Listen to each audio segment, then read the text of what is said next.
Hey guys, I'm back with another video.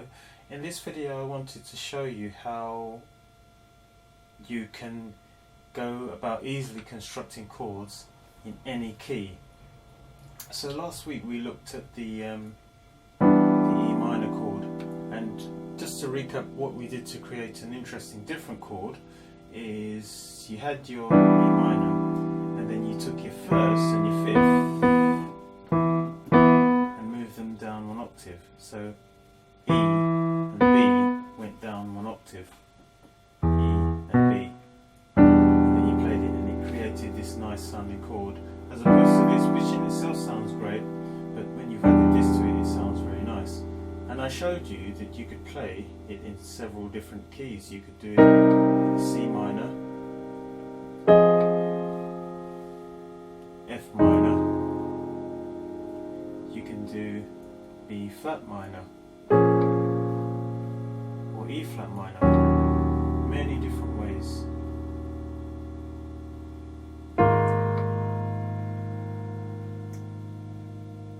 Sorry, that's a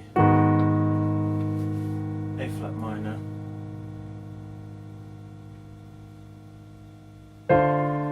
D minor. Now you might be wondering, what's the point of doing this? Well, the point is that when you're playing, if you have a repertoire of songs, you can, and as soon as you learn a new chord, you can play it into any key. So for instance, if I was playing, this is a different form of an E minor that we can learn at another stage, that's great, it's such a nice sound. But if I wanted to play it in another key, then if I wanted to play a minor in another key and I've only got this available, it's nice itself, but I also want to be able to play that, or I could play it in this key. Yeah, so we can see how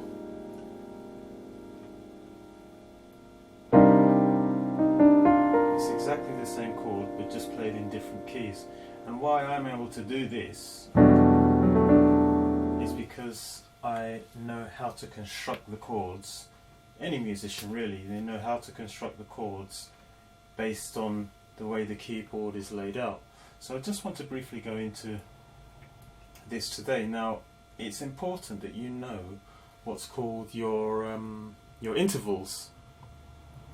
And what an interval is a distance between two notes. So in the key of C, this interval is a second because it's a second note. That's a third, that's a fourth, that's a fifth, that's a sixth, seventh, that's called major seven, and that's an octave. Now you may have heard of all those terms, but you need to understand them. They might be boring trying to learn them, but you can learn them very quickly, and it will then help you to understand how to use these intervals to create chords in any key, and it's a vital part of your learning. But let's say you do know what these intervals are. So what I would do in the key of, if I was playing this minor, which we learned, which is this, first thing I notice is this is an interval of a fifth, the root and a fifth. The 3 and the 7 are a fifth apart as well, exact same distance. And I would then look at the distance between these two hands. So this is the chord, and when I was looking at this, I noticed actually the distance between them is just a bit longer than a fifth. So how do I know this? Well, let's take an example in the C minor. 1, 2, 3, 4, 5. 1, 2, 3, 4. That's a fifth. The actual C minor is this. But if I take my left hand down, my right hand down, sorry, I notice that the distance between this hand and this hand is exactly 1/5. That's a fifth, that's a fifth. The actual distance between the hands is a fifth. Then all I do is move the right hand up a semitone, a half tone.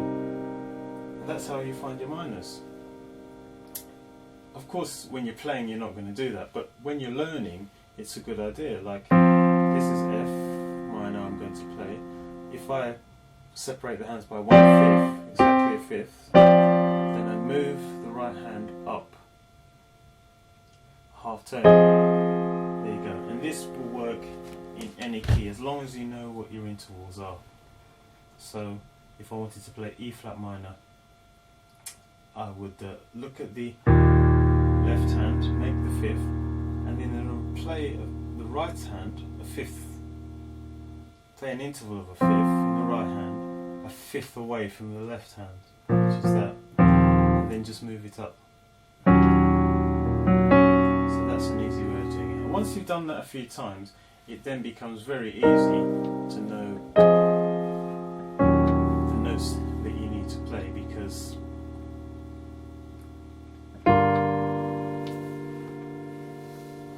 you're no longer using a mathematical method for finding the notes, but your memory kicks in, and you won't even have to really look at the intervals after you've gone through this initial process. Of course, if you find this too complicated, you can still do the old way, which is play the chord itself and then take the 1 and the 5, move them down to the bottom. That's an easy way as well. Whichever way works, but this is just some idea of helping you to understand how you can construct the chords in different keys. In the next video, I'm going to do a musical example, a very simple one, to show you how these chords that we've learned actually apply in real life, because they sound nice on their own, but you want to find out how they sound within an actual song, which you'll find very useful.